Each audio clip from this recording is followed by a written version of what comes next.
बानी पीटीआई के 9 मई के 8 केसेस में जमानतें मंजूर। सुप्रीम कोर्ट ने लाहौर हाई कोर्ट का फैसला कालेदम करार दे दिया। बानी पीटीआई को रिहा करने का हुक्म। चीफ जस्टिस याहिया अफरीदी की सरबराही में 3 रुकनी बेंच ने तहरीरी फैसले में वाज़ेह किया कि जमानत का केस पुरअसर नहीं होगा। मुबैना साजिश से मुतालिक शवाहिद ट्रायल के दौरान ही जांचे जाएंगे। दौरान समाअत चीफ जस्टिस ने स्पेशल प्रोसिक्यूटर से सवाल किया कि आपके पास मुलजिम के खिलाफ क्या ठोस सबूत मौजूद है। सुप्रीम कोर्ट साजिश के मुकदमात में पहले जमानतें दे चुकी है। बानी पीटीआई पर भी साजिश का इल्जाम है। क्या कोई ऐसा फैसला है जिसमें साजिश पर जमानत मुस्तरद हुई हो? प्रोसिक्यूटर ने गवाहान, वॉइस मैचिंग और दीगर शवाहिद का जिक्र किया, जिस पर अदालत ने करार दिया कि चालान या फर्द जुर्म पेश न होने पर जमानत मंजूर है। 3 रुकनी बेंच में जस्टिस मियां गुल हसन औरंगजेब की जगह जस्टिस हसन अजहर रिजवी को शामिल किया गया। 9 मई केसेस में जमानत के बावजूद बानी पीटीआई की रिहाई मुश्किल। रावलपिंडी में दर्ज 43 मुकदमात में ताहाल जमानत हासिल नहीं की गई।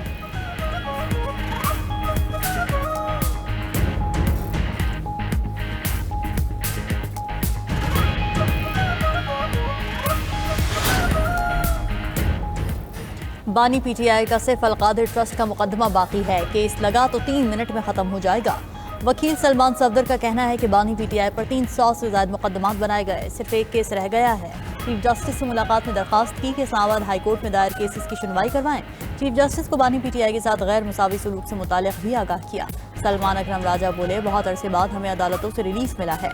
9 मई को लेकर पीटीआई के खिलाफ बयानिया बनाया गया, मगर सुप्रीम कोर्ट ने इंसाफ पर मुबनी फैसला दिया। अलकादिर ट्रस्ट केस का फैसला भी हमारे हक में होगा। असद कैसर ने भी जमानत के फैसले को खुशाइंद करार दिया। कहा, बानी पीटीआई की 9 मई मुकदमात में जमानत से वाज़ेह हो गया कि तमाम केसेस झूठे हैं। हमारे जिन अराकीन को सजा देकर नाअहल किया गया, उन सब के केसेस हाई कोर्ट में बराह रास्त कार्रवाई के जरिए सुने जाएं। चीफ जस्टिस तमाम मातहत अदालतों को बगैर दबाव के फैसले करने की हिदायत दें।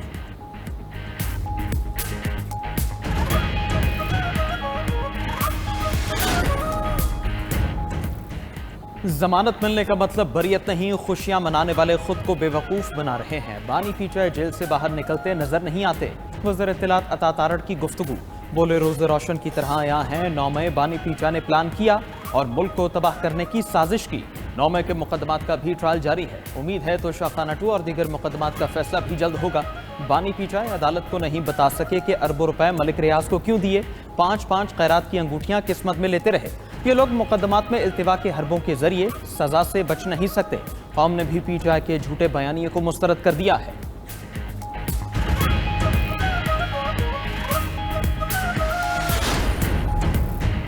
फील्ड मार्शल आसिम मुनीर की तरफ से किसी सहाफ़ी को कोई इंटरव्यू नहीं दिया गया। ब्रसेल्स के इवेंट में पीटीआई का कोई जिक्र हुआ, ना ही माफी का। 9 मई के जिम्मेदारान और सहूलतकारों को कानून के मुताबिक कटहरे में आना होगा। DGISPR लेफ्टिनेंट जनरल अहमद शरीफ की इस्लामाबाद में मीडिया से गुफ्तगू। कहा कि सुहेल वड़ाइश के जिस कॉलम की बात है वो ब्रसेल्स का एक इवेंट था। सुहेल वड़ाइश की ये नामुनासिब हरकत थी। ज़ाती मफाद और तशहीर के लिए ये सहाफ़ी की अपनी कोशिश है। अफसोस की बात है, सीनियर सहाफ़ी होकर भी गैर जिम्मेदारी का मुजाहरा किया गया। बहुत वाज़ेह अल्फाज में कहा कि इदारों को समझदारी का मुजाहरा करना चाहिए। DGISPR का मजीद कहना था कि भारत हमला करके पाकिस्तान को डिस्क्रेडिट करना चाहता था। पाक फौज के भरपूर जवाब से भारत खुद डिस्क्रेडिट हो गया। भारत की दहशतगर्द प्रॉक्सीज भी डिस्क्रेडिट हो गई। मुल्क में गवर्नेंस के गैप्स को फौज, पुलिस और कानून नाफिज करने वाले इदारे अपने खून से पूरा कर रहे हैं।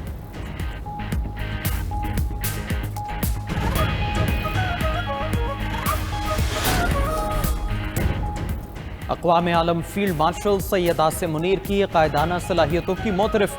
आलमी जरीदे वाशिंगटन टाइम्स ने फील्ड मार्शल सैयद आसिम मुनीर को मर्द अहन करार दे दिया। वाशिंगटन टाइम्स के मुताबिक फील्ड मार्शल जनूबी एशिया में सदर ट्रंप के नए स्ट्रेटेजिक पार्टनर बन सकते हैं। फील्ड मार्शल इंतहाई मजबूत असाब के मालिक और सख्त फैसले लेने की भरपूर सलाहियत रखते हैं। अमरीका में फील्ड मार्शल को जनूबी एशिया की सलामती के लिए बाज़ तरीन शख्सियत के तौर पर देखा जाता है। फील्ड मार्शल पेशावर, खामोश तबा और नज़्म व ज़ब्त के पाबंद फौजी अफसर समझे जाते हैं। फील्ड मार्शल आसिम मुनीर को खुदनुमाई और सियासत में दिलचस्पी नहीं। पाक भारत कशीदगी के दौरान फील्ड मार्शल की अवामी मकबूलियत में नुमाया इजाफा हुआ। फील्ड मार्शल सैयद आसिम मुनीर की खूबियां उन्हें सदर ट्रंप के लिए एक फितरी शिराकतदार बनाती हैं।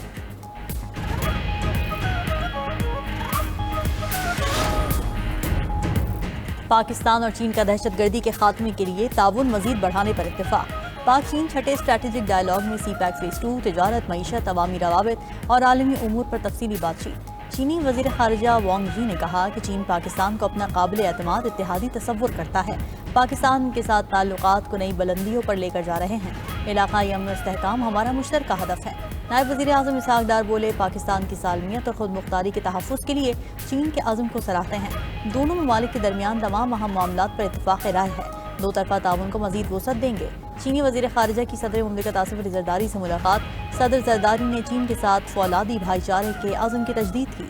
कहा, पाकिस्तान और चीन आज़मूदा दोस्त और हर मौसम के शराकतदार हैं। वांग यी ने सलाम मुतासिरीन से हमदर्दी का इजहार किया।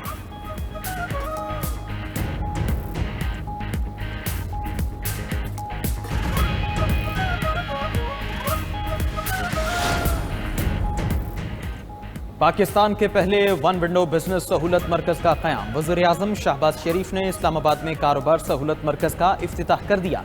तकरीब से खिताब में कहा, बिजनेस सहूलत मरकज को दुनिया के लिए रोल मॉडल होना चाहिए। इस मरकज का दायरा कार पूरे मुल्क में बढ़ाया जाएगा। बिजनेस सहूलत मरकज में HR का शोबा इंतहाई अहम है। उम्मीद है कि नौजवान बिजनेस सहूलत मरकज को कामयाब बनाएंगे। वक्त की ज़रूरत है कि हम अपने कस्टमर्स को मुतमईन कर सकें। बदकिस्मती से बिजनेस सहूलत मरकज के क़याम में ताख़ीर हुई, मगर देर आए दुरुस्त आए।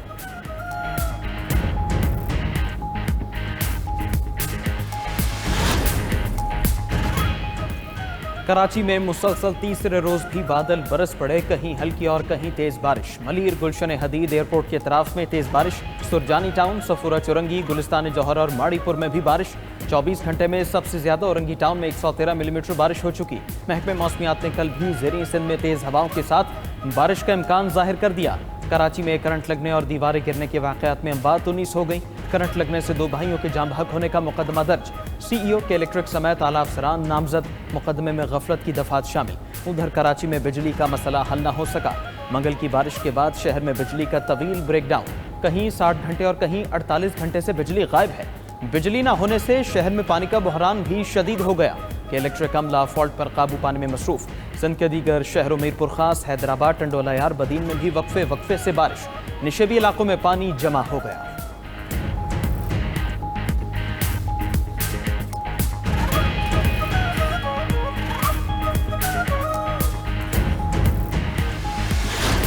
लोगों ने हमारे साथ मदद की है, हमारे लिए खाना पहुंचाया है, पानी पहुंचाया है, सब कुछ पहुंचाया है, लेकिन गवर्नमेंट की तरफ से कोई चीज़ हमारे के लिए नहीं आया। मुतालबा हुकूमत से ये है कि हमारे को घरों के सामान पहुंचाओ, घरों में, रोडों पे नहीं बांटो। बेटी का शादी थी 2 महीने बाद, और अब कोई बिस्तरे भी नहीं है, कुछ भी नहीं है, बस ज़मीन पे बैठे हुए हैं और सारी रात जाग के हम गुजारते हैं और कुछ भी हमारे पास नहीं है। सारा हमारा घर भरा हुआ था, सब कुछ चला गया है। खैबर पख्तूनख्वा में क्लाउड बर्स्ट और सैलाब के बाद शहरियों की परेशानी बरकरार। हुकूमत की जानिब से मदद न मिलने के शिकवे। बुनेर, सवाबी, सवात और शांगला के मुतासिरीन अपने घरों और मोहल्लों से कीचड़ साफ करने में मसरूफ। शहरियों का कहना है कि हुकूमत ने मशीनरी पहुंचाई, ना ही कोई इमदाद की। 6 से 7 फीट तक कीचड़ जमा है, अपनी मदद आपके तहत निकाल रहे हैं। खाने पीने की अशिया तक सैलाब की नज़र हो चुकी। मामूलाती ज़िंदगी की तरफ लौटने के लिए हुकूमत मदद करे। PDMA के मुताबिक खैबर पख्तूनख्वा में सैलाब और क्लाउड बर्स्ट से जाँ बहक अफराद की तादाद 393 हो चुकी। 1618 घरों को नुकसान पहुंचा। उधर पाक फौज के जवानों का मुतासरा इलाकों में रिलीफ ऑपरेशन जारी। इंजीनियर कोर के दस्तों ने शांगला और बुनेर में कई रास्ते खोल दिए। तबाह होने वाले पुलों की तामीर भी जारी। मुतासरीन के लिए अशिया ज़रूरिया के साथ मेडिकल कैंप में अद्वियात भी तकसीम।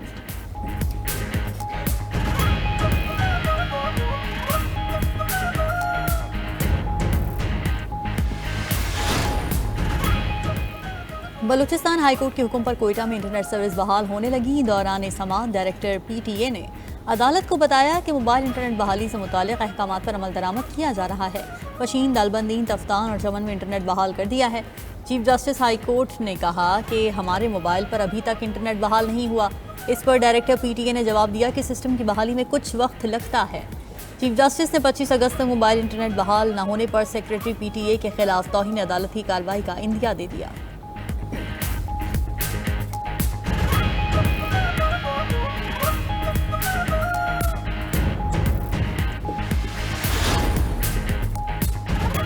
नस्ला टावर को गैर कानूनी जमीन अलॉट करने के केस का फैसला सुना दिया गया। साबिक DG SPCA मंजूर काका समेत 27 मुल्जिमान अदम शवाहिद पर बरी।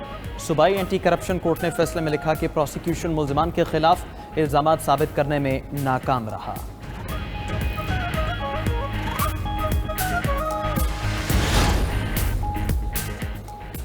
रूसी सदर प्यूटन ने यूक्रेनी सदर से मुलाकात के लिए मशरूत रजामंदी जाहिर कर दी। रूसी वज़ीर ख़ारजा ने तस्दीक करते हुए कहा कि प्यूटन ज़ेलेंस्की मुलाकात से कबल तमाम बड़े मामलात हल होने चाहिए। खबर एजेंसी के मुताबिक ट्रंप और प्यूटन की अगली मुलाकात सऊदी अरब में हो सकती है, जिसमें जंग बंदी पर इत्तेफाक होने का इम्कान है।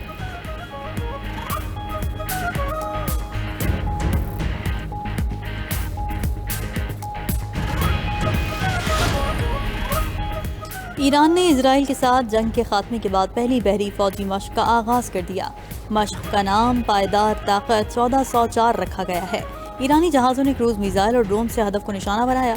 मश्कों में 18,000 से ज्यादा एहलकार शरीक हैं।